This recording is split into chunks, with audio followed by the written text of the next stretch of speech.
Hoy estamos dando continuidad al tema. Hemos venido leyendo los primeros libros de la Biblia en el Antiguo Testamento y queremos continuar con esa dinámica.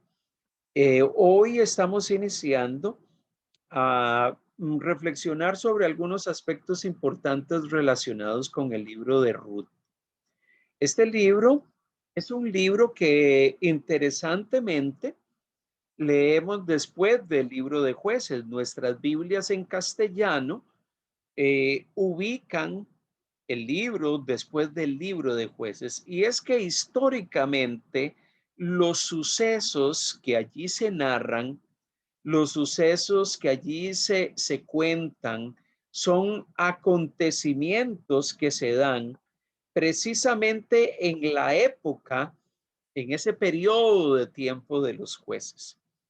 ¿Ok? Y es por eso que tradicionalmente el cristianismo ha ubicado y las traducciones de la Biblia han ubicado al libro después del libro de Jueces, porque el contenido del mismo, la historia narrada en el libro de Ruth, se cita que es en ese periodo particular de la historia.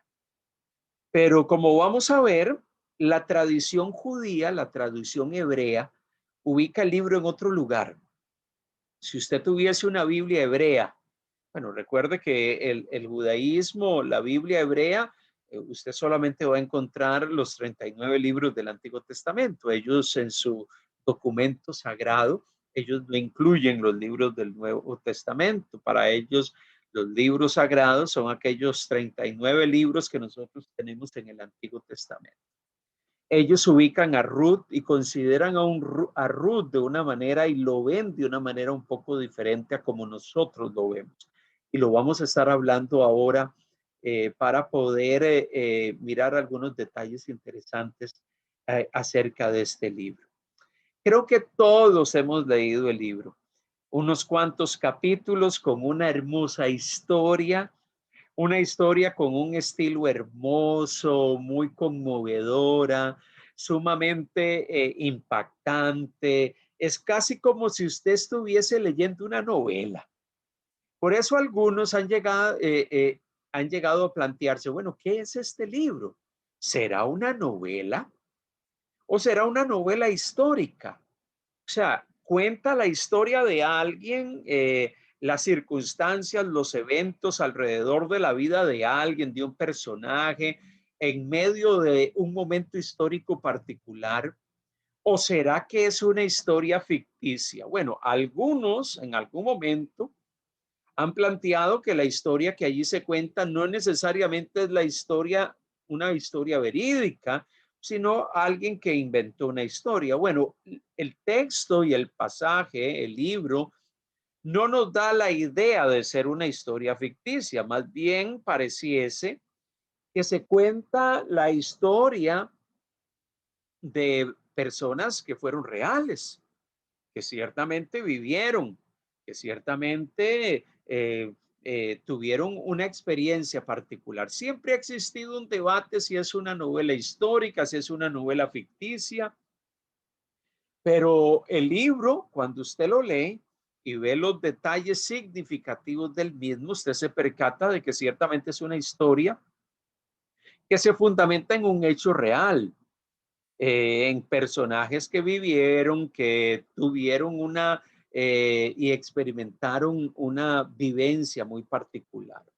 Es interesante que cuando usted va al libro de Ruth, y si usted tiene su Biblia allí a mano, vamos a empezar a tratar de viajar por algunos versículos y algunos pasajes del libro para poder ir dándole forma y poder ir entendiendo algunos detalles importantes de este relato.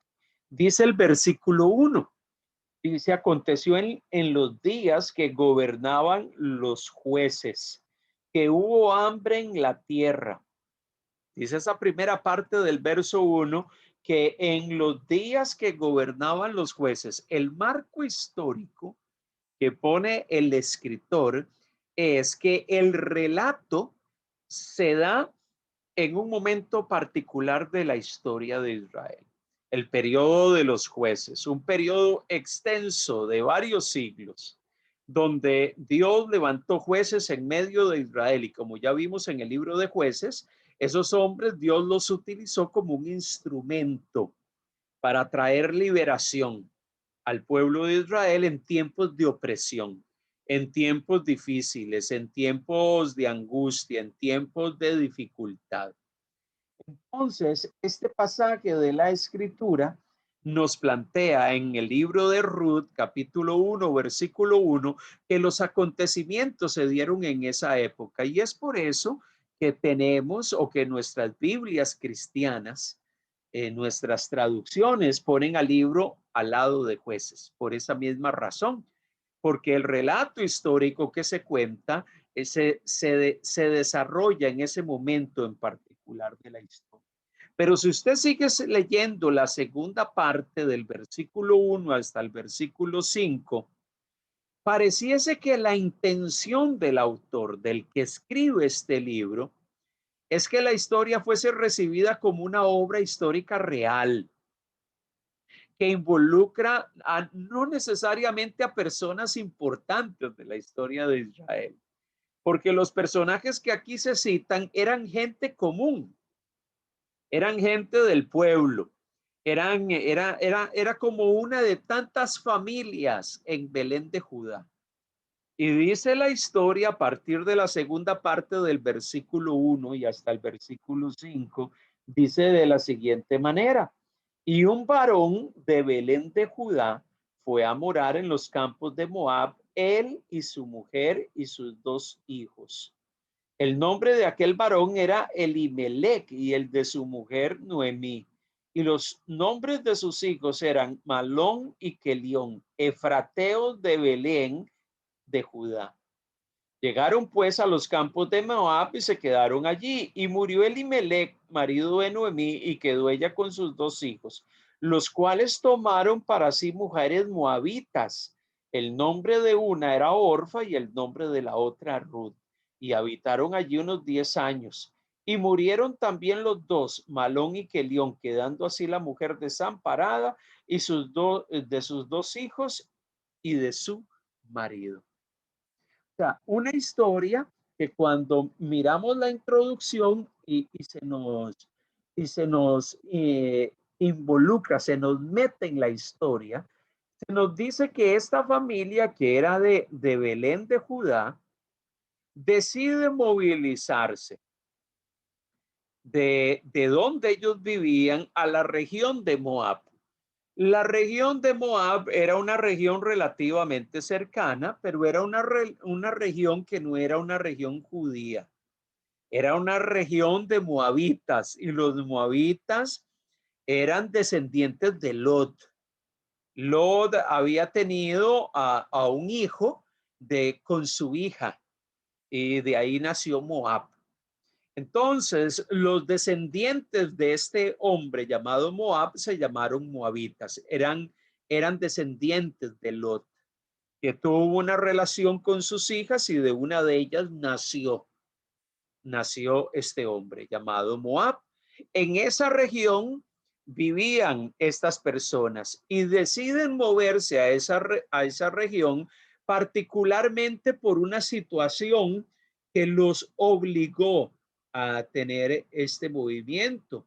Y fue el hecho de que en la región de Judá se dio una tremenda hambruna, se dio una situación difícil. Se vivieron tiempos difíciles económicamente, socialmente. Entonces ellos deciden buscar nuevos horizontes en otra región y deciden salir de tierras judías e irse a otra región, a una región. Allí ellos eran extranjeros. O sea, ellos decidieron migrar, así como hoy mucha gente migra de sus países por razones económicas, es la misma, aquí hay una historia de migrantes, de gente que salió, se fue a otra tierra, se fue él, se fue Noemí, se fue su esposo Elimelec y se fue sus hijos. Pero estando en esa tierra donde estuvieron prácticamente una década, se da una serie de circunstancias complejas. Elimelec muere, los hijos de Noemí también mueren, pero esos hijos decidieron casarse con mujeres que no eran judías y entablan una relación con mujeres moabitas, algo común en aquella época, aunque no era necesariamente lo que los judíos esperaban. Los judíos esperaban que sus hijos se casasen con judíos. Pero los hijos de esta familia toman la determinación de casarse con mujeres extranjeras, estando como migrantes, como extranjeros en una tierra que no era la suya. Entonces, cuando vemos el trasfondo de la historia, que es una novela histórica, es un relato histórico verídico de una familia, nos damos cuenta que esa historia, al final de cuentas, tiene el propósito de edificarnos y de instruirnos. Y vamos a darnos cuenta cuáles son los fines, cuál es la instrucción, qué es lo que quiere lograr la historia en algún momento. Eso lo vamos a estar viendo en medio de el proceso de lo que vamos a estar estudiando. ¿Ok? Después de que nos planteamos qué es el libro y decimos ciertamente es la historia de una familia verídica que existió, que vivió, que eran judíos que emigraron de su tierra por razones económicas, por la condición económica y las circunstancias que se estaba viviendo. Y probablemente ellos no fueron la única familia. Probablemente hubo muchas otras familias que emigraron. Los tiempos, la época de los jueces fue una época difícil, no solamente porque Israel vivió tiempos de mucha inestabilidad, estabilidad social, inestabilidad política, no había un gobierno central, no había un rey, cada uno hacía lo que quería. Recuerda esa expresión que se usaba en el libro de los jueces. Eran tiempos difíciles, eran tiempos complejos. Y a eso se unía algunas situaciones que tenían que ver con la condición social, con la situación social. Entonces, el relato va en esa dirección. El relato va en esa dirección. Pero interesantemente, este relato en particular, también trata de crearnos, y es lo que vamos a estar hablando un poquito más adelante. El libro de Ruth trata de crear un vínculo entre esta mujer moabita, Ruth, y su vínculo con el rey David. Recordemos que todavía la monarquía no había llegado. La monarquía vendría algún tiempo después de los jueces. Ya después de Samuel, que fue el último de los jueces sobre Israel, vino la monarquía y David fue uno de los primeros reyes en Israel. Pero esta historia, que probablemente fue puesta por escrito, no necesariamente en la época de los jueces, sino tiempo después. O sea que esta historia probablemente se contó oralmente, se narró oralmente durante mucho tiempo y fue puesta por escrito mucho tiempo después. Pero la historia pretende, el autor, el escritor, pretende crear un vínculo entre esta mujer moabita y el rey David, porque ciertamente encontramos en la Biblia vínculos que conectan a esta mujer que eh, adopta la identidad israelita en algún momento, se casa con un israelita, de allí nace un personaje que se convierte en parte de la línea genealógica del rey David. Entonces, parece que el autor, el escritor de este libro, cuenta la historia no solamente para que sepamos que había gente de Israel en la época de los jueces migrando de la tierra a otros lugares por razones económicas, sino también para contarnos y decirnos de dónde viene ese rey davídico que fue ese rey tan esperado y que ejerció un liderazgo tan fuerte en medio de la nación. Y que al final de cuentas el rey David en el Antiguo Testamento se convierte, digámosle así, en un tipo de el rey venidero, el Mesías venidero que iba a venir. Ese rey que iba a gobernar sobre todos los pueblos y cuyo reino va a ser eterno. Entonces, en el contexto del Antiguo Testamento, el tema alrededor del rey David es fundamental, porque David representa los anhelos de un pueblo que estaba esperando no solamente un rey humano, sino también un rey, un ungido de Dios que Dios iba a estar enviando sobre la nación para traer esperanza, salvación y un reino eterno. Entonces, el escritor, que como dijimos probablemente escribió el libro, lo puso por escrito mucho tiempo después de lo que se relata en el libro, de la historia misma. Trata de conectar la historia de esta mujer, la trata de conectar con la historia del rey David, que dentro del judaísmo es sinónimo y representa lo mejor de la monarquía en Israel, pero también representa mucho de las expectativas que Israel tenía sobre un rey que no era humano y que un día va a venir a gobernar sobre la nación. Una manifestación de Dios poderosa y sobrenatural en medio del pueblo, en medio de las naciones. Entonces, qué interesante, porque entonces la historia gira en torno a una familia de Belén de Judá que se va a Moab.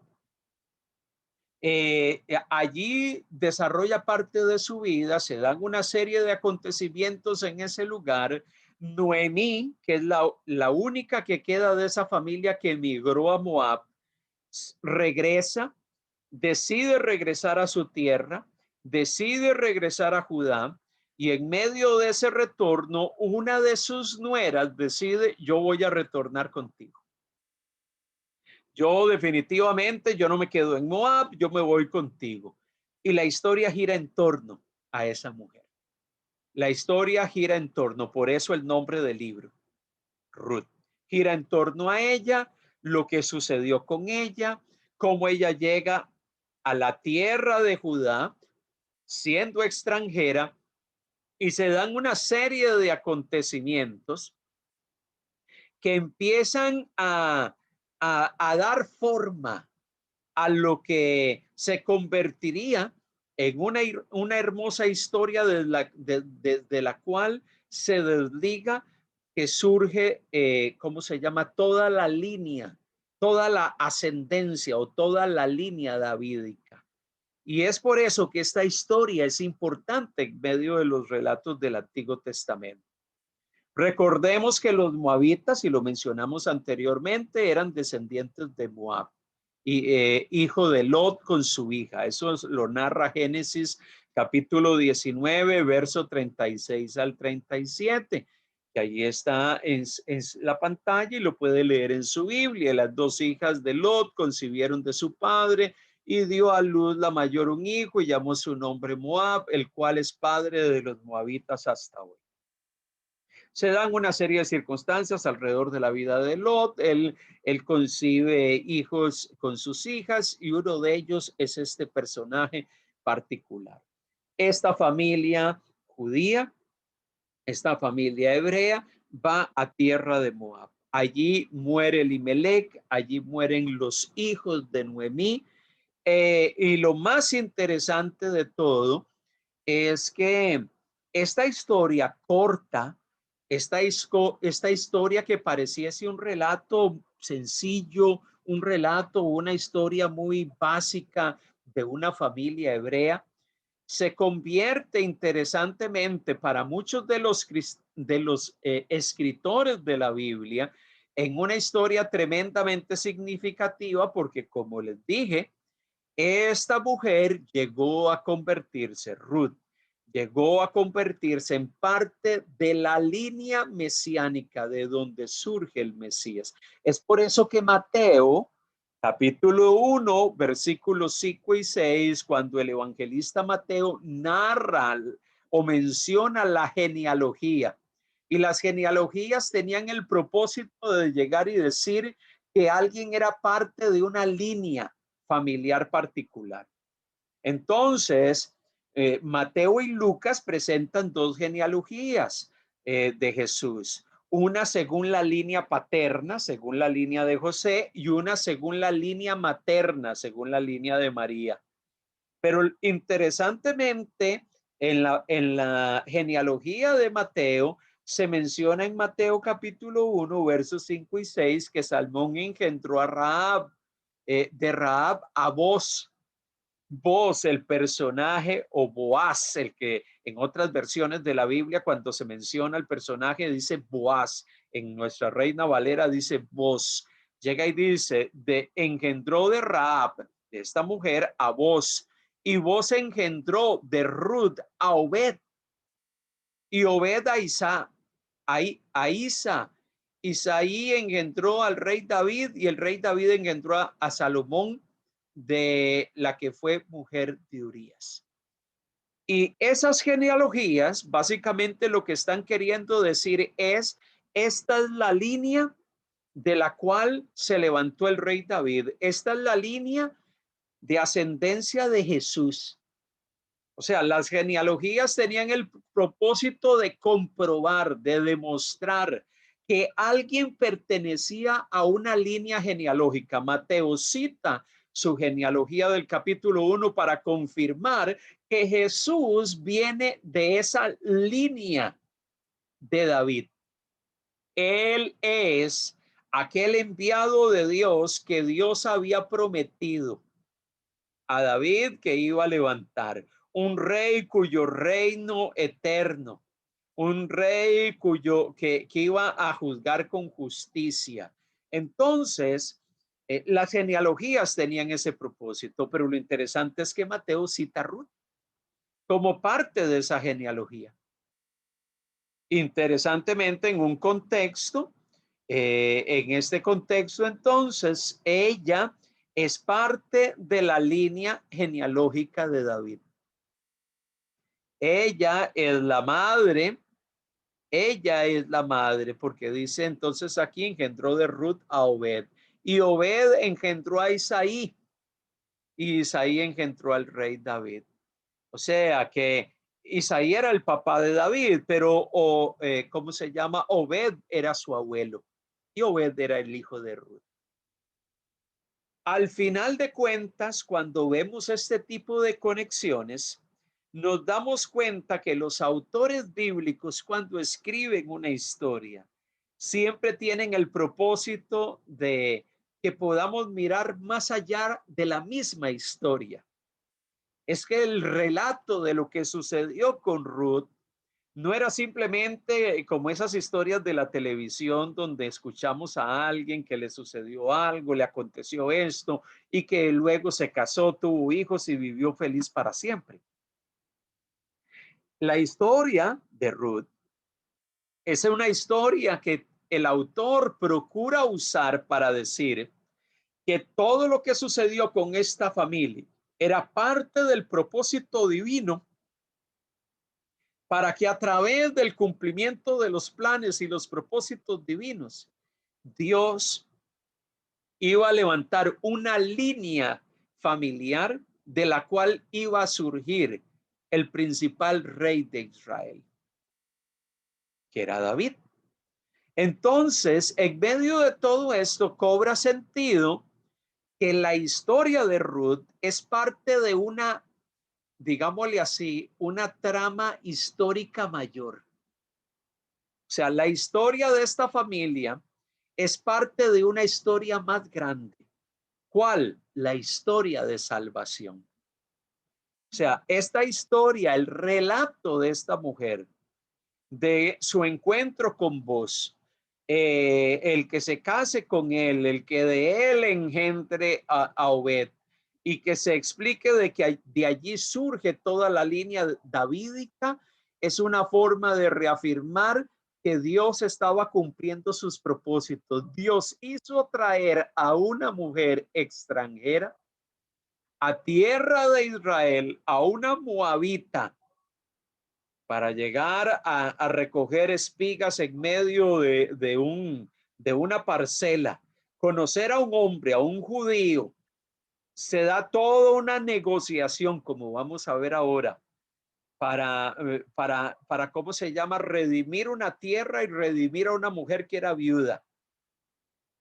Y a partir de allí surge toda una historia y una línea. O sea, una historia que es parte de una historia mayor. La historia de Ruth es parte de una trama histórica mayor. La historia de la salvación. Dios ha tenido un plan salvador. Levantar una línea de personas a lo largo de la historia de las cuales se iba a levantar el Salvador del mundo.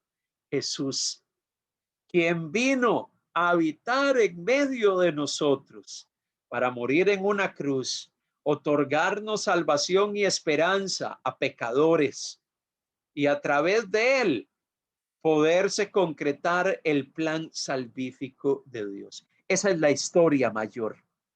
Esa es la macrohistoria mayor de la Biblia. Esa historia significativa y relevante. Por eso esta historia es parte de un relato mayor y tenemos que tratar de verla desde esa perspectiva, no simplemente como una historia más de la Biblia, una narración allí que al autor la quiso contar porque un día dijo, voy a escribir una historia de alguien que me contaron por allí. No, él está tratando de conectar acontecimientos. Él está tratando de conectar los propósitos de Dios con la historia humana. Él está tratando de conectar los planes divinos con la historia de un personaje y de una mujer en particular. ¿Cuál fue su autor? ¿Cuál fue el autor del libro de Ruth? Bueno, el libro toma el nombre del principal personaje, que es Ruth. Pero Ruth no escribió este libro. Ella no escribió su propia historia. Ruth es el nombre porque el contenido del libro gira en torno principalmente a ella. La tradición judía, la tradición talmúdica, o sea, la tradición rabínica, la tradición de los rabinos judíos, dicen que el libro fue escrito por Samuel. Muchos plantean ese tema. El libro no lo dice. El libro no lo dice.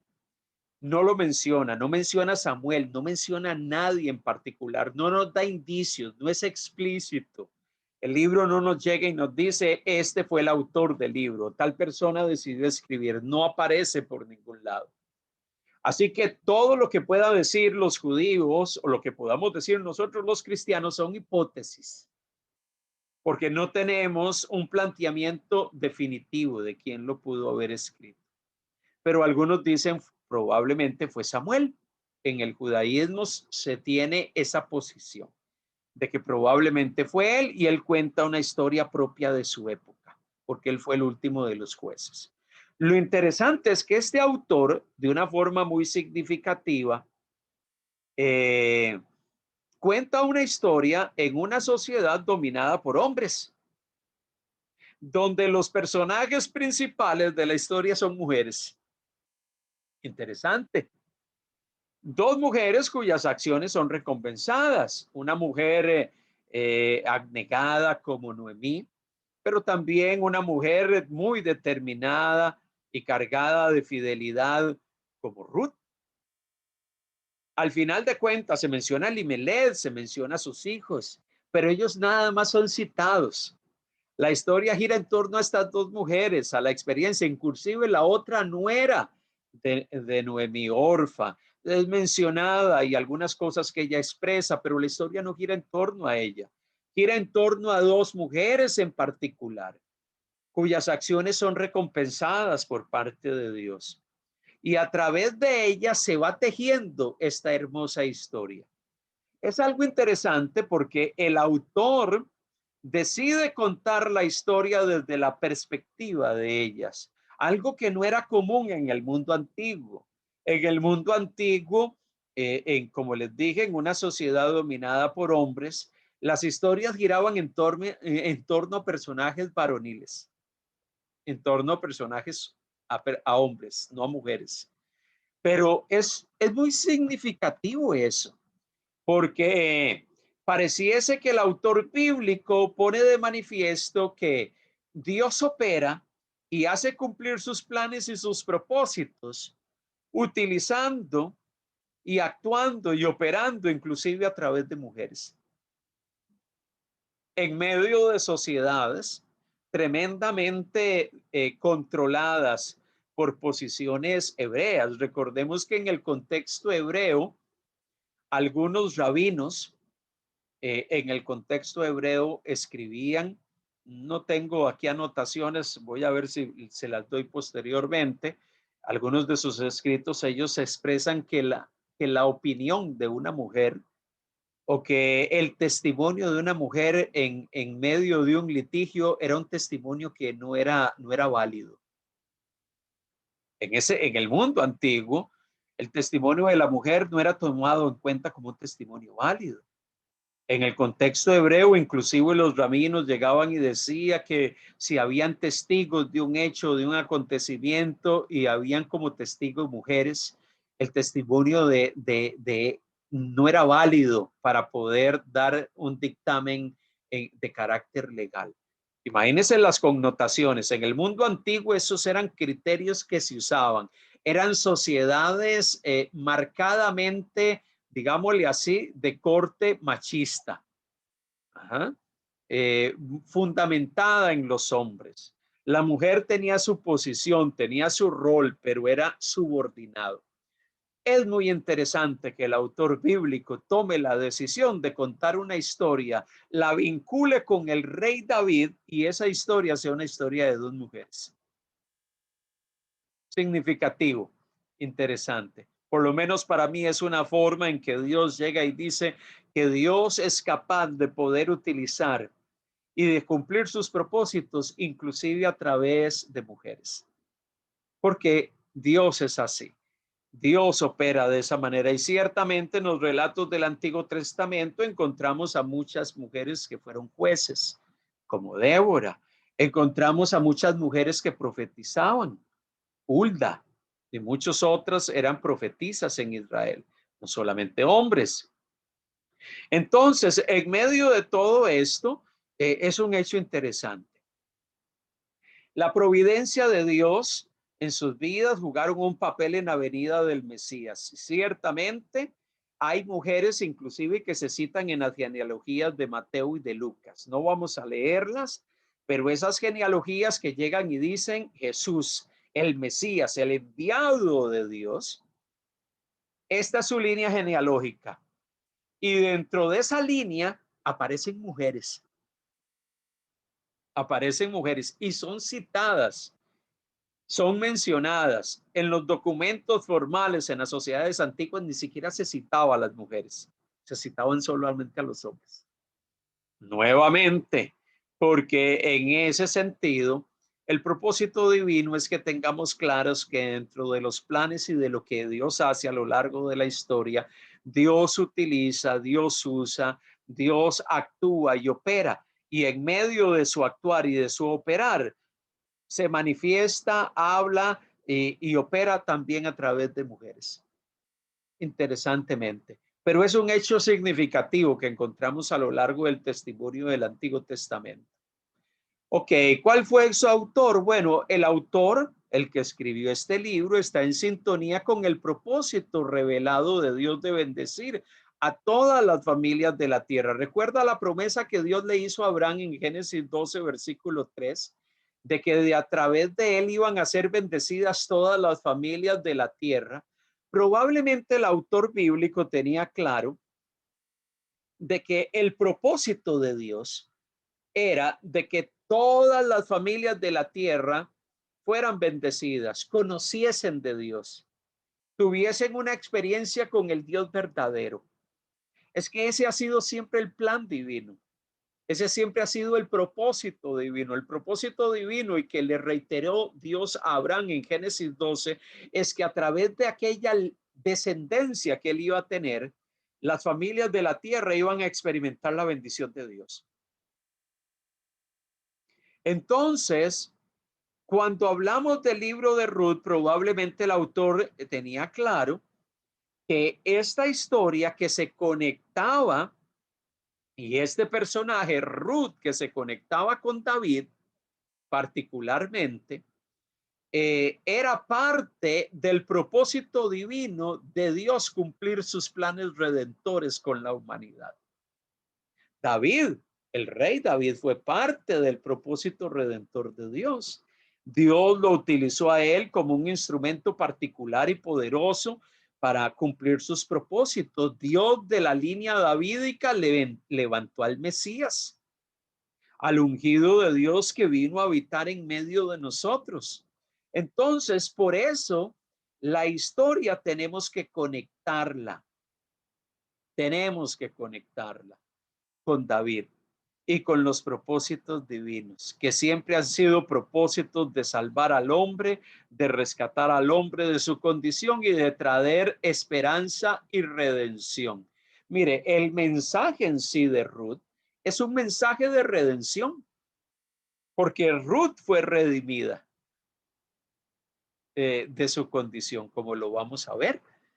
Ella fue redimida porque existía una ley particular para redimir propiedades y redimir mujeres como ella que en su condición habían quedado viudas y que su esposo no les había dado descendencia o un linaje. Entonces hay una historia redentiva, hay un concepto de redención allí que está asociado con el propósito mayor de redención divina y que vamos a estar viendo posteriormente. Algunos, hablando del autor, han planteado la posibilidad de que el que escribió esto haya sido un autor mucho tiempo después. Y algunos han hablado de la posibilidad inclusive que haya sido el profeta Natán, quien tenemos constancia que vivió en la época de David, quien tenemos constancia de que él dejó registros de la vida del rey David. Porque cuando leemos Primera de Crónicas, capítulo 29, verso 29, a verificar esa cita un momento, para verificar que es esa. Ok. Sí, Primera de Crónicas 29, 29, dice, y los hechos del rey David, primeros y postreros, están escritos en el libro de las crónicas de Samuel, vidente, y en las crónicas del profeta Natán, y en las crónicas de Gad, vidente. Se menciona un libro de crónicas, de registros de Samuel, probablemente primera y segunda de Samuel. Las crónicas del profeta Natán y las crónicas de Gad. Por eso algunos han llegado a pensar que algunos escritos como Primera y Segunda de Reyes pueden ser estas crónicas que Samuel, Natán y Gad escribieron acerca de David y de los reyes en Israel y de la monarquía. Algunos han llegado a pensar que los libros de Samuel y de Reyes fueron escritos por Samuel e inclusive por algunos otros profetas que registraron la historia de los reyes. Y por eso es que algunos han dicho, bueno, si estos profetas escribieron estos registros acerca de los reyes de Israel, es factible y es posible que ellos también escribieran este registro de la vida de Ruth, que es, digámosle así, parte de la línea genealógica de David, de la línea genealógica de David. Entonces, es una hipótesis, pero es una posición que algunos sostienen, que algunos plantean. Ante el hecho entonces que no sabemos muy bien cuál es su autor, si fue Samuel, si fue algún profeta como Natán o como Gad. Bueno, no lo vamos a saber. No tenemos una respuesta y es por eso que muchos académicos hoy en día simplemente han dicho, no sabemos quién es el autor. Pueden ser estos, pero no tenemos certeza de quién fue. Pero lo que sí sabemos es que el autor está contando una historia no por simplemente narrarnos una historia bonita que le llamó la atención y que él escuchó. Él está narrando una historia que vincula al personaje principal del libro con David y con su línea genealógica. Y decir, de esta línea genealógica viene el rey David. Ese rey conforme al corazón de Dios, ese rey al cual Dios le dijo que de él iba a levantarse alguien que iba a juzgar con equidad y que iba a juzgar con justicia al mundo. De esta línea es que viene ese rey. Entonces, allí es donde la historia del libro, para nosotros, lectores modernos que nos acercamos a leer el libro de Ruth, es una historia que no es una simple historia. Es una historia que es parte de algo mayor y mucho más significativo y relevante. ¿Cuál fue la fecha de composición de este libro? Bueno, hay distintas posturas. Los que piensan que fue Samuel, probablemente llegan y dicen es una historia que se escribió más o menos entre los años 1000, los años 900, épocas afines con la vida de Samuel. Entonces, algunos van a decir año 1000, año 1000 o año 900, entre esas fechas es que se escribió el libro. Y los que tienen esa posición argumentan que el que lo escribió fue Samuel. La otra opción es que algunos dicen que es un escrito del periodo posexílico, después del exilio babilónico, año 500, 400. Alguien que muchos siglos después decide contar esta historia, pero la cuenta como una historia pasada, relatando y uniendo el vínculo entre Ruth y la línea davídica. La tercera opción son aquellos que dicen, bueno, el idioma en que se escribió el libro, el hebreo en que se escribió el libro, es un hebreo propio del siglo séptimo. Y por eso es probable que los que escribieran esto hayan sido algún personaje de la historia que no conocemos. Por eso es que no hay consenso académico en cuanto a la fecha. No tenemos una plena certeza. Algunos prefieren decir fue escrito entre el año 1000 y el siglo II antes de Cristo, en algún momento histórico, y no se da una fecha exacta porque no se tiene plena certeza, aunque la mayoría argumenta de que puede ser un documento preferiblemente entre los años 900 o 700, pero hay una diversidad de opiniones sobre este tema. ¿Cuál es el lugar de este libro en nuestras Biblias? Bueno, los judíos, en el contexto hebreo, los judíos, ellos aceptan este libro dentro del canon del Antiguo Testamento. En el siglo II, 200 años antes de Cristo, los judíos aceptaron, revisaron el canon y dijeron, este es el canon. Hubo un acercamiento que planteó, este es el canon del Antiguo Testamento. Incluyeron el libro de Ruth, pero lo incluyeron en un lugar diferente a nosotros. Nosotros lo incluimos al lado de Jueces, pero ellos no lo incluyen allí. En las Biblias hebreas aparece en la última sección de las Biblias hebreas, en lo que ellos llaman los escritos o los netubim, los escritos. Ahí están. Es parte de 5 rollos, de 5 libros que eran usados en la liturgia judía, en la sinagoga. O sea, 5 libros, 5 documentos que habitualmente se usaban cuando se daban ciertas festividades judías. Y por eso es que en las Biblias hebreas Si usted ha visto una Biblia hebrea, usted va a encontrar que el libro aparece en los últimos libros ¿cómo se llama? De la Biblia hebrea, no al lado del libro de Jueces.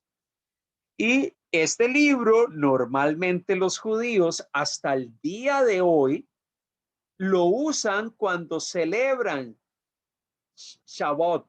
Shabbat es la fiesta de las semanas.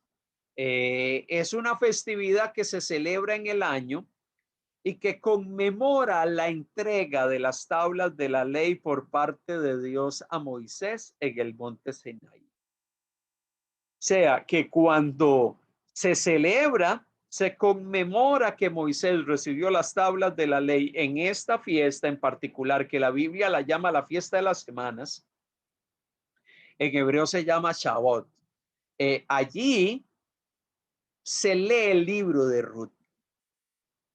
O sea que el libro de Ruth es parte de las lecturas litúrgicas de culto en las actividades religiosas judías anuales. Por eso para ellos el libro de Ruth no es simplemente una historia. Es una historia que se lee en las celebraciones judías con el propósito de recordar los hechos significativos. Dios interviene en la historia para manifestarse y actuar de una forma providencial. Lo hizo con Ruth. Se manifestó de una forma providencial, la redimió, la llevó como extranjera a Judá, le dio un esposo y de ahí se levantó la línea davídica. Al final de cuentas, la acción de Dios y la intervención de Dios para rescatar a una mujer moabita y redimirla es parte de la historia de un Dios redentor que interviene en la historia. Dios también intervino en la historia cuando vino y entregó la ley a Moisés en el monte Sinaí. Por eso es que los judíos leen esta historia, porque allí es que constantemente empiezan a recordar y a plantear: Dios es un Dios que interviene en medio de la historia del hombre para hablar a su pueblo, para hablar a sus hijos, para redimir personas, para manifestarse a los hombres. Entonces, el libro de Ruth, para un judío, inclusive hoy en día, es parte de la literatura que se lee en medio de las festividades anuales. O sea, es parte del calendario litúrgico hebreo. Nosotros no lo tenemos así. Nuestras Biblias cristianas, el cristianismo, ¿cómo se llama? Evangélico, el cristianismo católico, incluyen el libro al lado del libro de Jueces. Y eso se ha venido haciendo a lo largo de la historia. La mayoría de versiones, la versión griega del Antiguo Testamento, la versión latina que inició Jerónimo, siglo 3, 4 después de Cristo, lo ponen al lado de Jueces. Y tradicionalmente ha sido así. Y nuestras traducciones a los distintos idiomas, incluido el español, el castellano, la hemos puesto allí. Pero el judaísmo la incluye en otro lugar. Eso es parte interesante de algunos detalles que debemos de tener presentes. ¿Cuáles son los temas centrales del libro? Y que nos hablan un poco de esta historia, que nos hablan un poco de este relato, y que son acontecimientos que debemos de tener presente y que son importantes. Primer tema trascendental: las acciones redentivas de Dios. Dios es un Dios que actúa en medio de la historia para traer redención al hombre. Libro de Ruth, como ya dijimos, es una familia israelita que emigra a tierra extranjera por la hambruna. En esa tierra acontecen una serie de hechos significativos. En ese lugar viven tiempos complejos, fallece el padre, fallecen los hijos y se da una situación dolorosa para Noemí y para sus nueras. Pero tenemos que tener claro que las migraciones por hambruna eran recurrentes en tiempos antiguos, inclusive Jacob y sus hijos en Génesis capítulo 46. Narra cómo ellos tuvieron que emigrar a Egipto por razón de la situación de la hambruna y la sequía en su tierra. Leamos Génesis capítulo 46, versículo del 1 al 7. Génesis 46, versículo 1 al 7. Y si hay alguien que lo tiene, por favor me ayuda a leerlo. Y lo que queremos poner en evidencia aquí con este pasaje de la Escritura, básicamente es que este tema de familias en Canaán migrando por situaciones de este tipo eran frecuentes, ya se habían dado y acontecían con bastante frecuencia. Así que la migración, hoy en día hablamos de fenómenos migratorios. Nosotros tenemos un tremendo fenómeno migratorio. Nosotros tenemos cantidad de gente que pasa por nuestros países, que salen de los suyos por situaciones políticas, por situaciones económicas. Aquí hay una hermosa historia que nos habla. Ellos fueron recibidos en Moab, se establecieron en esa tierra. Claro, habían diferencias religiosas, habían diferencias culturales, pero interesantemente este fenómeno de la migración es un fenómeno que la Biblia narra, que la Biblia cita. ¿Qué dice Génesis capítulo 46, versículo del 1 al 7? Por favor, alguien que me ayude a leer. Muy buenas noches. Salió Israel con todo lo que tenía y vino a Berseba y ofreció sacrificios al Dios de su padre Isaac. Y habló Dios a Israel en visiones de noche y dijo: Jacob, Jacob. Y él respondió: heme aquí. Y dijo: yo soy Dios, el Dios de tu padre. No temas de descender a Egipto, porque allí yo haré de ti una gran nación. Yo descenderé contigo a Egipto y yo también te haré volver. Y la mano de José cerrará tus ojos. Y se levantó Jacob de Berseba y tomaron los hijos de Israel a su padre Jacob y a sus niños y a sus mujeres en los carros que Faraón había enviado para llevarlo. Y tomaron sus ganados y sus bienes que habían adquirido en la tierra de Canaán. Y vinieron a Egipto, Jacob y toda su descendencia consigo, sus hijos y los hijos de sus hijos consigo, sus hijas y las hijas de sus hijos, y a toda su descendencia trajo consigo a Egipto. O sea que la migración o los movimientos familiares desde Canaán a Egipto fue una realidad que se suscitó. Recordemos que aquí Dios básicamente afirma el corazón de Jacob y le diga: no tengas miedo. Probablemente la inquietud de Jacob es cómo nosotros, esta familia extendida, vamos a irnos a una tierra extraña. Dios le dice: no tengas cuidado, porque yo tengo propósitos que voy a cumplir al llevarte a ese lugar. Ustedes están yendo por una situación de hambruna. Recordemos que Jacob había enviado a sus hijos durante algún tiempo a Egipto a buscar comida. Y ahí se suscita una serie de circunstancias donde encuentran a José y donde José pues pone al manifiesto de que estaba vivo y su padre se entera de que él estaba vivo. En medio de todo esto, las migraciones eran comunes. Pero vemos la acción redentiva de Dios en historias como estas. Vemos en la historia de Jacob a Dios utilizando una movilización, pero diciendo: detrás de la movilización, yo voy a cumplir con un propósito mayor. Detrás de la movilización de esta familia, la familia de Elimelech a Moab, Dios tenía un propósito mayor. Un propósito que estaba oculto para Elimelech y Noemí. Un propósito que ellos no veían, ellos no lo observaban, pero Dios sí lo tenía. En el fondo, Dios tenía un propósito, que hubiese un encuentro, inclusive que los hijos de estos judíos, de estos hebreos, conociesen a mujeres moabitas y se casaran con ellas.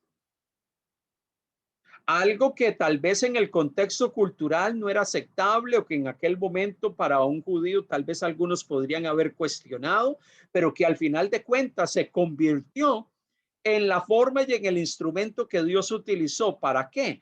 Para que Ruth conociese a la familia de Elimelech, conociese a su suegra y que en el momento de la crisis, cuando muere su esposo, al retornar y salir de su propia tierra, Moab, hacia Judá, a una tierra extranjera, ella pudiese llegar y decir, bueno, Dios me ha traído hasta acá.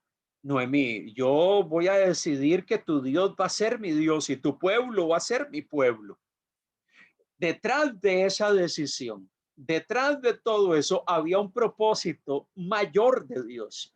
Muchas veces nosotros perdemos de vista que detrás de los relatos y de lo que sucede en el plano humano, de lo que sucede detrás de los acontecimientos humanos, está la mano de Dios haciendo cosas. Y es que a nosotros nos cuesta en ocasiones, en medio de situaciones que suceden en la vida, de acontecimientos que se dan en el diario vivir, a nosotros nos cuesta observar, abrir nuestros ojos espirituales y darnos cuenta de que ciertamente Dios está haciendo algo. Que puede ser que yo no sé qué es lo que Dios está haciendo, pero ciertamente Dios está operando y actuando y fraguando algo conforme a su plan perfecto. Entonces, y puede ser que yo no lo entiendo, puede ser que Noemí y Ruth en el momento de la crisis, ellas no entendían ni vislumbraban eso, el propósito mayor de Dios, pero ciertamente Dios lo estaba haciendo. Pero esta mujer, una moabita, una mujer extranjera, llega a Judá, abraza la fe israelita y se convierte en antecesora de Jesús, de una línea genealógica que iba a estar unida al Mesías, al ungido de Dios. ¿Quién podría llegar y decir eso? ¿Quién podría llegar y haber pensado eso? De que tales cosas iban a acontecer y iban a suceder en medio de todo de esta mover de Dios. O sea que detrás de la historia visible hay una historia mayor, invisible, que no vemos, y es a Dios actuando para cumplir sus acciones redentivas. Por eso es que usted y yo necesitamos aprender a ver detrás de nuestra propia historia, porque usted y yo vivimos nuestra propia historia, con altos y bajos, tiempos buenos, tiempos difíciles, tiempos de bonanza, tiempos de escasez, tiempos donde las cosas se dan de una manera adecuada y tiempos donde las cosas tal vez suceden de una forma que no lo esperamos. Pero en medio de esa historia que muchas veces nos llena de inquietud, de esa historia que muchas veces nos llena de preguntas y hacia dónde vamos y qué va a pasar y qué respuestas hay, tenga la plena certeza que hay una historia mayor, porque el Dios de la redención está haciendo cosas mayores para cumplir propósitos mayores y probablemente usted no se da cuenta. Alguien lo ponía de esta forma: nosotros vemos unos cuantos árboles del bosque. Es como cuando usted va a un lugar bonito donde hay un pasaje hermoso y usted se sienta en algún escenario de ese lugar y usted ve allí de cerca tal vez 3 o 4 árboles. Su visual le permite ver ese grupo de árboles, pero probablemente Dios desde su visual ve un bosque completo. Porque la visión de Dios es mucho más amplia que la nuestra. Nosotros vemos limitadamente, nosotros vemos el momento, la circunstancia, lo que estoy viviendo, lo que estoy pasando. Dios ve más allá. Nosotros vemos probablemente, y sucede, la historia de unas mujeres cuando leemos Ruth. pero detrás de ella hay una historia mayor. Y es lo que el autor nos está queriendo llevar a que puedas ver la historia muy mayor. Es que de esta mujer Dios levantó la línea de ascendencia del rey David. Interesante. Y a través de esa línea, Dios va a cumplir sus propósitos redentivos, sus planes, sus designios redentivos. Qué interesante todo esto, porque todo eso entonces nos ayuda a darnos cuenta de que el Dios de redención está operando en medio de la historia. Mire, inclusive hablando de las acciones redentivas de Dios y la historia del libro de Ruth, mire, la misericordia de Dios no se limita a Israel en el Antiguo Testamento. La misericordia de Dios, inclusive en el Antiguo Testamento, de muchas maneras Dios la extendió hacia individuos y hacia naciones que no eran Israel. Dios extendió su misericordia hacia una mujer moabita. Mostró su misericordia al poner en su camino a través de una forma particular, redentiva, de que alguien la redimiese y la tomase por esposa y le diese descendencia y linaje a aquel esposo que había muerto. Herederos a aquel esposo que había muerto sin hijos. Dios muestra su misericordia sobre Ruth. Entonces vemos que la misericordia de Dios se extendió sobre gente que no necesariamente eran solamente el pueblo de Israel. Dios extendió sobre su misericordia sobre Rahab, una mujer de dudosa reputación en Jericó. Dios extendió su misericordia y su gracia y llegó y dijo: yo quiero que Nínive escuche el mensaje, y habla a Jonás y le dice: ve y predica. ¿Por qué? Porque Dios tiene en mente extender su bondad y su misericordia sobre individuos que no solamente son Israel, porque en el propósito de Dios siempre ha estado la redención de las naciones, la redención de toda la gente, la redención de todos los pueblos. Dios no escoge un pueblo para llegar y decir: ahora sí, te escogí pueblo y tú eres el único pueblo que yo voy a escoger y todos los demás los voy a quemar a fuego. No, Dios escogió ese pueblo para ser un instrumento para poder impactar a las naciones de la tierra, porque el propósito y la visión de Dios ha sido siempre tener un impacto sobre la vida de una humanidad que necesita conocerle y experimentarle. Es por eso que aunque nosotros planteemos y digamos el personaje principal del libro es Ruth, tenemos que ser francos que el principal actor de todo este drama no es tanto Ruth, es Dios. Es Dios. Es Dios operando en la historia.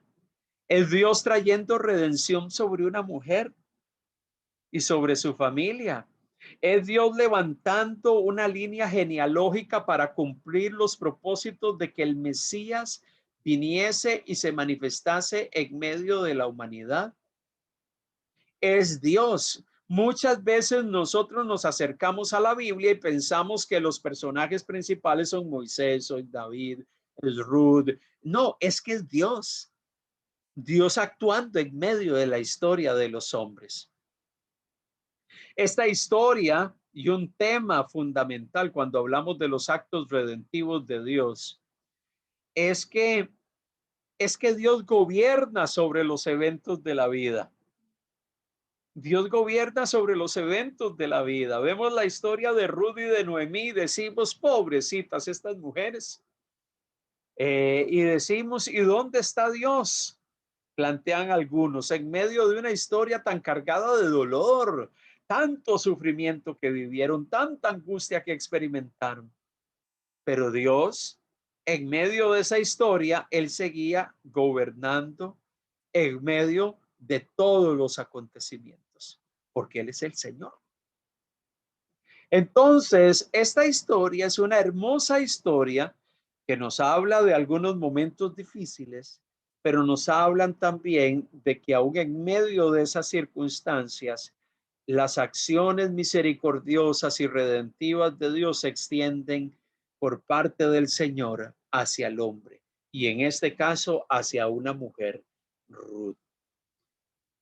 La guía de Dios no se da mediante actos extraordinarios. Usted aquí no encuentra a Dios manifestándose, haciendo señales sobrenaturales y extraordinarias.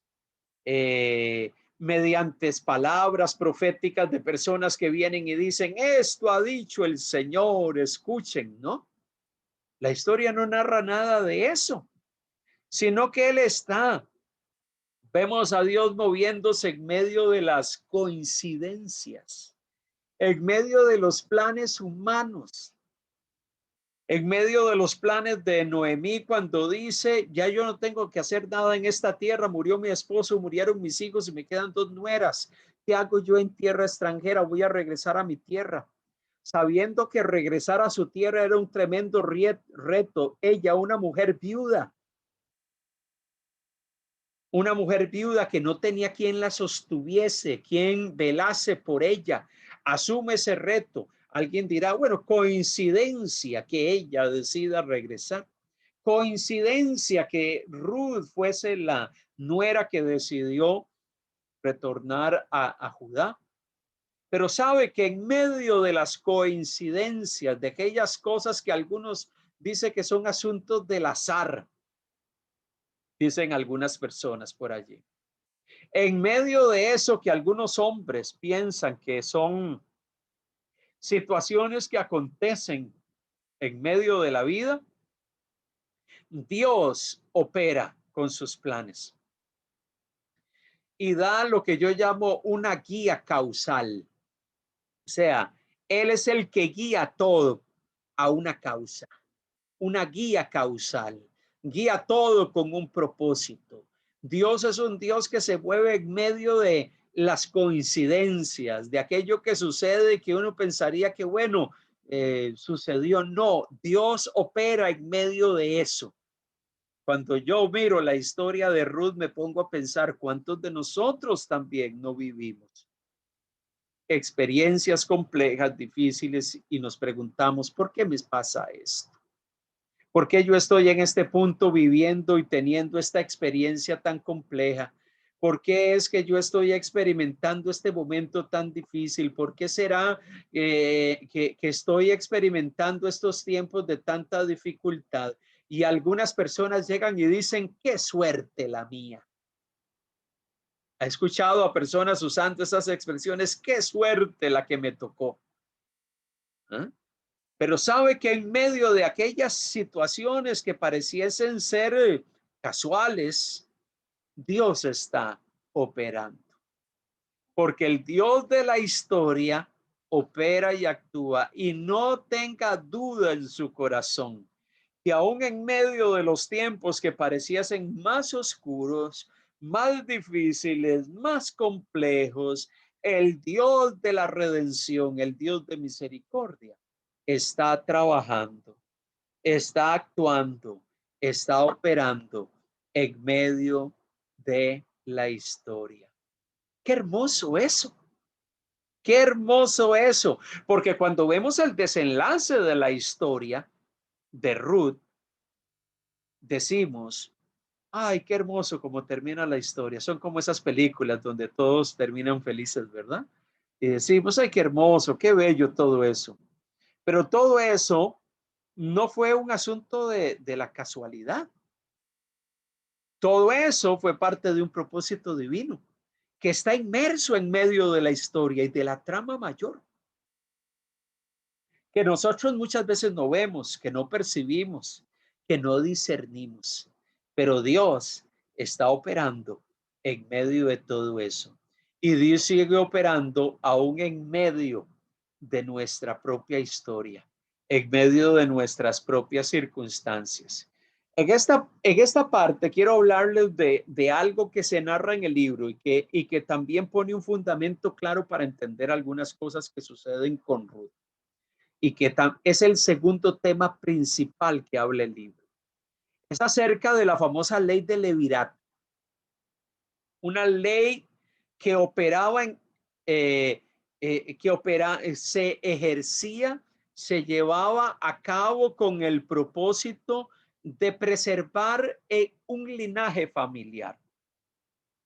O sea, esta ley, y qué es lo que sucede con Ruth, recuerde, Ruth es una mujer extranjera, ¿ok? Una mujer viuda. Su esposo que murió era judío, era un israelita. Este hombre, no le había dado hijos. Entonces, esta ley estaba allí con el propósito de preservar el linaje familiar. Pero esta ley originalmente fue dada y tenía el propósito de redimir la tierra. ¿Qué significa eso? Bueno, la idea era que un pariente lejano pudiese comprar ciertas tierras para mantenerlas en medio de la familia. Muchas familias en medio de tiempos difíciles tenía que vender sus propiedades, ¿ok? Para poder subsistir. O sea, yo tenía que vender una propiedad para poder salir adelante, para poder suplir, pagar mis deudas, pagar mis criados, suplir para la manutención de muchas cosas, suplir para las necesidades básicas. Pero al final de cuentas, el hecho de que yo vendiese mi tierra, lo que sucedía es que al final de cuentas yo me iba a quedar sin nada. Mis hijos iban a quedar sin una herencia, mi descendencia iba a quedar sin herencia y aquello era un problema social. Entonces, la ley de Levirato era una ley que primariamente respondía a redimir un familiar cercano a la familia. Asumía, al ver la situación familiar económica, asumía el compromiso de tomar de su dinero y comprar esa tierra. O sea, en un acto de misericordia, compraba la tierra, adquiría la tierra con el propósito de que esa tierra no la adquiriese cualquier otra persona, sino que la compró un familiar cercano. Y la idea es que esa tierra permaneciese en medio de la familia. Al final de cuentas era como que un familiar cercano compraba, invertía el dinero, pero esa herencia familiar y ese terreno sería en propiedad de la familia, pero a su vez la familia tenía el dinero para poder subsistir. Inicialmente, la ley tenía ese propósito. Mire qué interesante, porque Dios le dijo al profeta Jeremías que hiciese algo así. Jeremías capítulo 32, si usted y yo vamos a Jeremías capítulo 32, versículo desde el 6 hasta el versículo 15, Dios le dice al profeta que haga algo similar. Jeremías capítulo 32, versículo 6 hasta el versículo 15. Quisiera pedirle a alguien, por favor, que me ayude a leerlo. Jeremías capítulo 32, versículo 6 hasta el versículo 15. ¿Qué dice? Le leo, pastor. Gracias. Jeremías 32, 6 al 15. Dijo Jeremías, palabra de Jehová vino a mí diciendo, he aquí que Anamel, hijo de Salum, tu tío, viene a ti diciendo, cómprame mi heredad que está en Anatot, porque tú tienes derecho a ella para comprarla. Y vino a mí Anamel, hijo de mi tío, conforme a la palabra de Jehová, al patio de la cárcel, y me dijo, compra ahora mi heredad, que está en Anatot, en tierra de Benjamín, porque tuyo es el derecho de la herencia, y a ti corresponde el rescate. Cómprala para ti.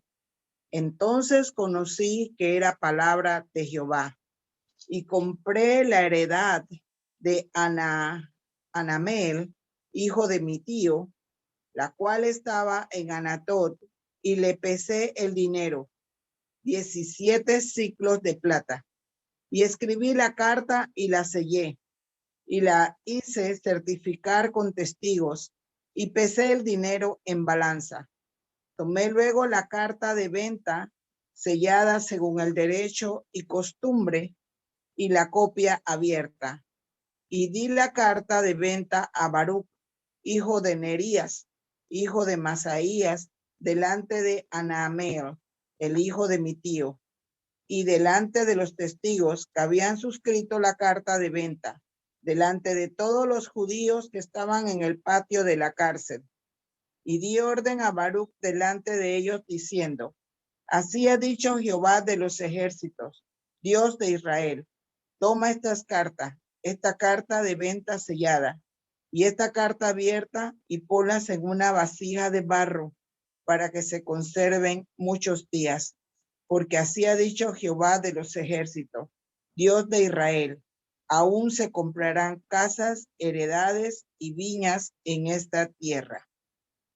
Claro, esta historia interesante pone a Jeremías como parte de ese familiar cercano que rescató, redimió una tierra, la adquirió, y es la misma ley.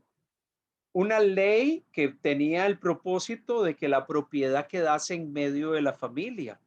Claro, Dios pone a hacer esto al profeta porque a través de esta acción simbólica, o sea, esta acción, él quiere simbolizar y representar que Dios, así como Jeremías redimió, rescató esa tierra y la compró, así también Dios le está diciendo al profeta que esa tierra, que es que la tierra, ¿cómo se llama?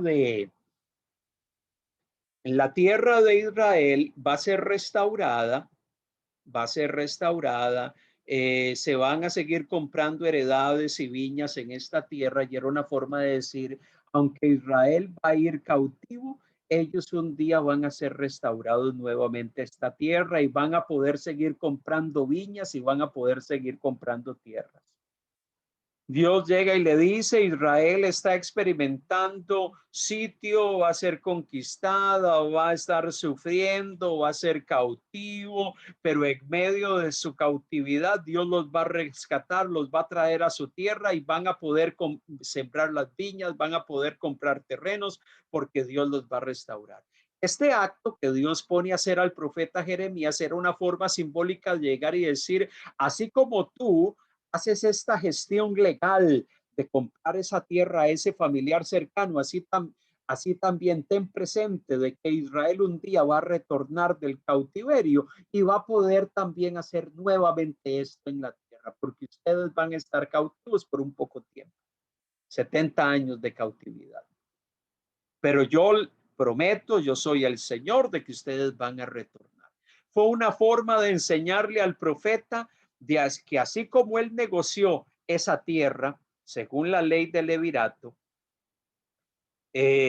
así también Israel iba a poder seguir haciéndolo en el futuro, porque Israel, aunque iba a ser llevado cautivo, no iba a permanecer cautivo, sino que iba a ser rescatado y iba a ser traído nuevamente a su tierra.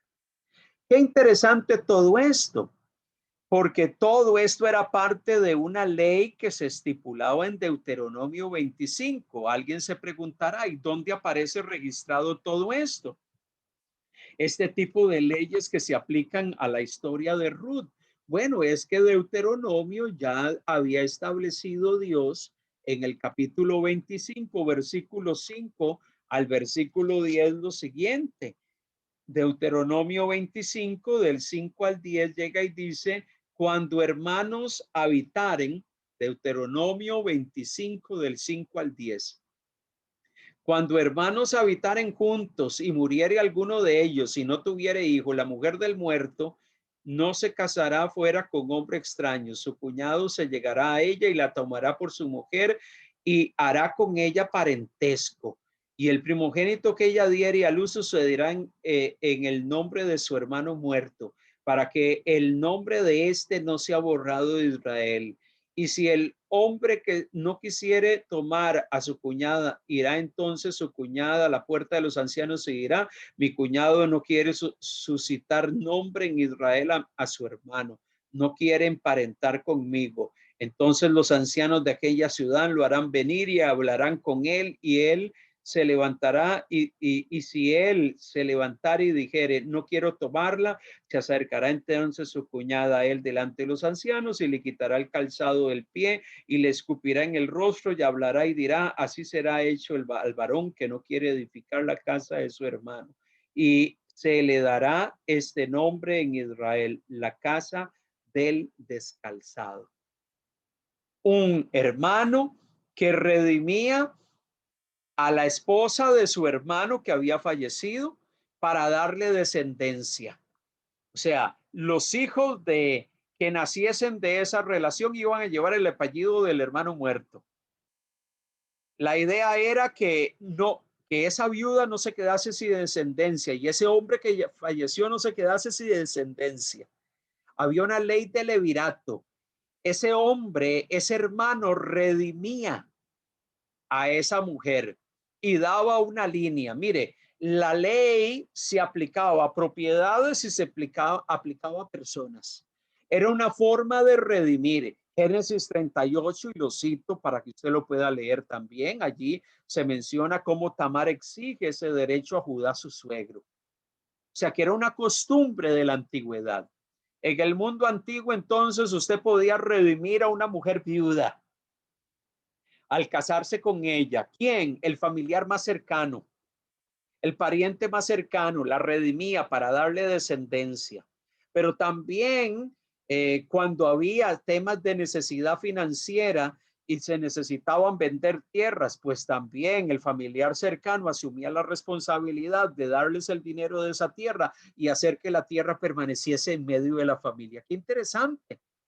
Son pautas de carácter legal que se daban en la antigüedad, pero tenían el propósito de preservar los bienes en medio de la familia, de preservar el linaje familiar y que la línea familiar fuese preservada.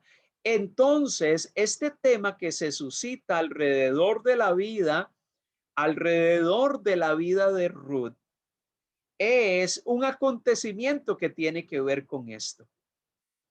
Allí en la historia nos damos cuenta de que Noemí llega y le dice: ve a cegar a tal campo. Ella sabía que había un pariente allí de su hijo que había fallecido, pero no era el pariente más cercano. No era el pariente más cercano, pero Noemí, que en ese sentido fue una mujer, digámosle así, muy hábil, llegó y envió a su nuera a cegar donde un pariente que no era necesariamente el pariente más cercano, pero que sí era un pariente que tenía la condición y la capacidad de poder redimirlas y redimir a Ruth en medio de sus circunstancias. Ellas eran dos mujeres viudas en una tierra donde ellos no tenían bienes, no tenían posesiones, no tenían nada. Entonces, qué hermosa historia. Una historia que nos habla de redención, y es lo que vamos a estar hablando la próxima semana.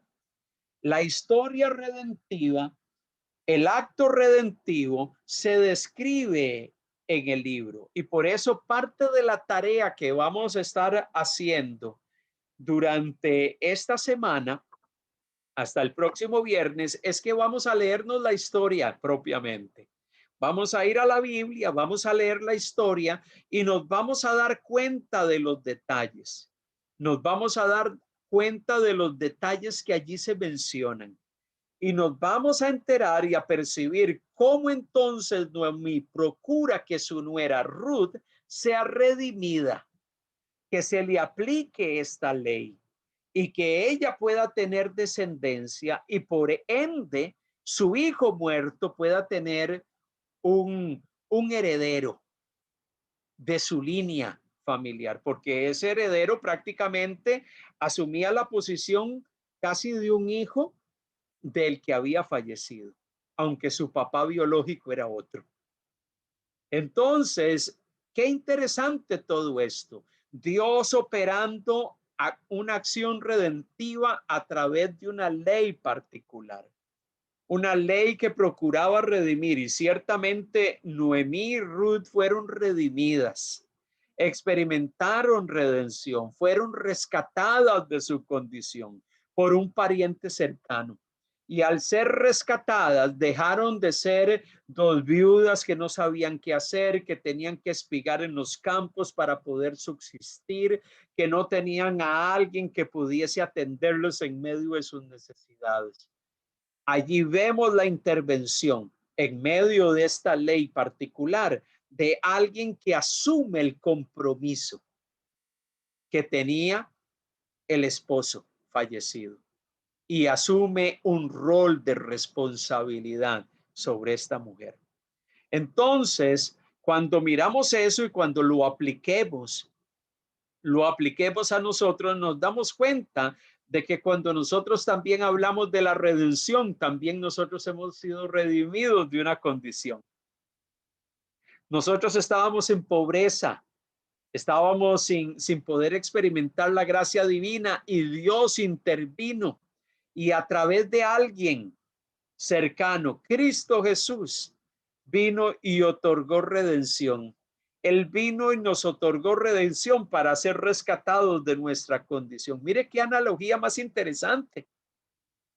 Una mujer redimida de su condición, nosotros redimidos de nuestra condición. Y vamos a estar mirando que en el Nuevo Testamento se usa constantemente el concepto de redención para aquellos que estamos en Cristo. Hemos sido redimidos en Cristo. ¿Qué significa eso? Que usted estaba en una condición particular, pero Dios operó su acción salvadora sobre usted para redimirlo de esa condición y otorgarle una vida nueva. Interesante. Una historia que nos sirve de analogía para nosotros darnos cuenta que nosotros también estábamos en una condición dolorosa. Estábamos en una condición limitada, mas Dios en su gracia extiende su favor, su cuidado y su bondad sobre usted y sobre mí. Impactante eso, pero es algo que vamos a estar estudiando y le animo. Parte del desafío que tenemos para entonces para el próximo viernes. ¿Qué va a hacer? Bueno, yo quiero que usted se tome el tiempo de que procuremos leer desde el capítulo 2 en adelante, 3 y capítulo 4, la historia, porque vamos a estar mirando algunos detalles de esa historia y vamos a tratar de hacer una analogía con nosotros. Vamos a tratar de vincular esa historia redentiva con nuestra propia historia redentiva. Vamos a tratar de vincular la acción de Dios a favor de Noemí y su misericordia manifestada sobre ella. Vamos a crear una analogía con nosotros y cómo Dios extiende su misericordia hacia nosotros. Y vamos a darnos cuenta que esa analogía nos hace ver que Dios siempre ha sido y sigue siendo un Dios que quiere traer redención, salvación y esperanza al hombre. Amén. Así que hoy hemos puesto la base de algunas cosas. La semana pasada estuvimos viendo algunos videos del libro de Ruth y escuchando un poco de la prédica. Vamos a estar mirando vimos algunos detalles hoy. La próxima semana vamos a mirar algunos detalles en el texto que nos van a estar ayudando a tener un panorama general de la historia que puedan sernos significativos y que nos puedan ayudar a entender los propósitos de Dios. Dios hoy quiere que entendamos que esta hermosa historia es parte de una historia mayor, una historia de redención mayor, que Dios y a través de la cual Dios está queriendo que nosotros podamos darnos cuenta que nuestro Dios, nuestro Señor, es un Dios de actos salvíficos, un Dios que opera, quiere traer esperanza, extender su misericordia, extender su favor, extender su cuidado sobre nosotros. Amén. Queremos cerrar nuestro tiempo en oración. Queremos cerrar nuestro tiempo viniendo delante del Señor, orando a Él, dándole alabanza a nuestro Salvador y Redentor y darle gracias por su palabra y lo que Él nos ha hablado en esta noche. Oramos al Señor en este día y damos toda la gloria, todo el poder y toda la exaltación al Señor.